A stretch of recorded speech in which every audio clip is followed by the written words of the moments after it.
The average temperature on Earth has risen 0.74 Celsius degrees since the 1800s, says the United Nations Framework Convention on Climate Change. The main reasons for such an increase is the devastation of nature by human actions. The burning of large quantities of oil, gasoline, and coal, the cutting of forests, and certain farming practices during the last century and a half have contributed to global warming. As one of the consequences of this phenomenon, recent natural catastrophes worldwide have opened the eyes of world leaders to this modern problem.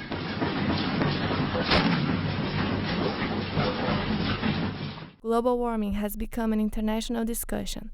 Scientists say it is necessary to take actions to prevent another temperature increase in the next 100 years. Environmental organizations have formed throughout the world to combat global warming.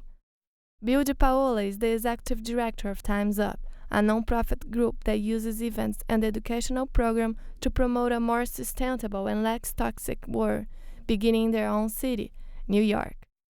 Time's Up was founded 23 years ago. I founded it myself. It's an environmental organization in New York City. I guess I just came up with the idea, like, time's up. We need to do something about how people treat the planet and everyday goals that they do or everyday decisions they make. What do you think were like the most important victories that you have reached so far? I guess the one we're most well known for is getting more people on bikes and challenging the city.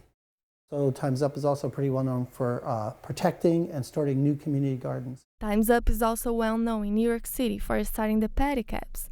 The pedicabs are a bicycle. It's human powered, where it's just like a bicycle. Someone pedals, two people or one person gets in the back, and it takes someone to their destination. And it's good for the planet, it's good for everybody, and it's just replacing a cab with zero admission. Bill believes his work at Time's Up is making a difference, but he cannot do everything alone. The group counts on volunteers. Each one has a different role, using their skills to help Time's Up achieve their goals. The group has about 100 volunteers, and what they do is they have event planning meetings. The way it works is one person comes up with the idea, the other people help promote it, advertise it, the group pays for it, and then we put it on a calendar, and then it happens. And there are monthly events that happen every month.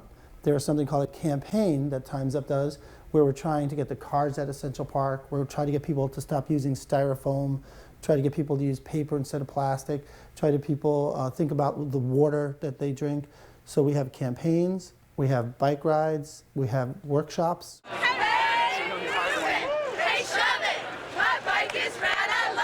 One of the events they helped promote in New York City is Critical Mass, a race that happens on the last Friday of each month.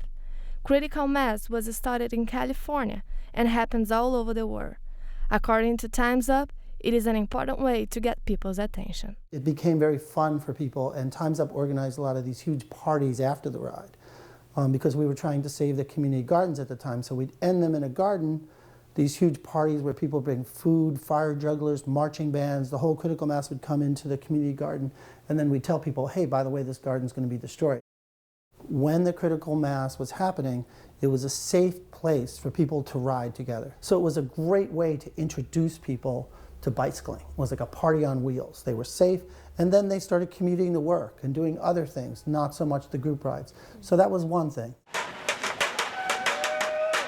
There's also a way where all these bicyclists that had folding bikes, fixed gear bikes, messengers, punks, can all work together because there was no leaders. So it created community. Yeah!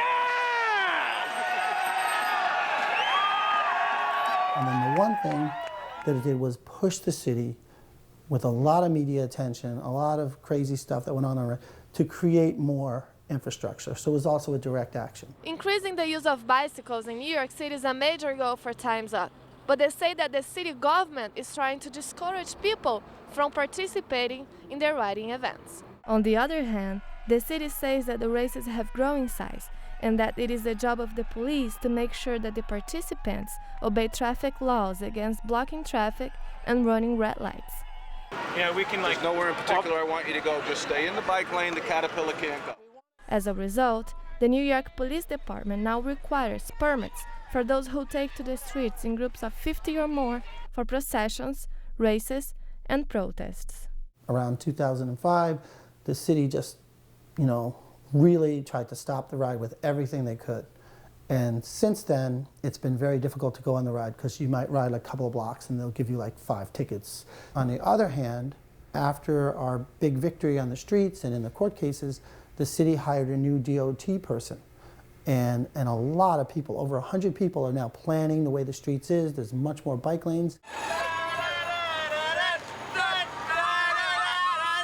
I could just say that, riding your bike in New York City is very, it's like a lot of freedom. You can make turns, go where you want, park where you want, use any street. It's good for your health. It's good for the planet. It's just a great small city to ride your bike. And we're here to support those people. Time's Up.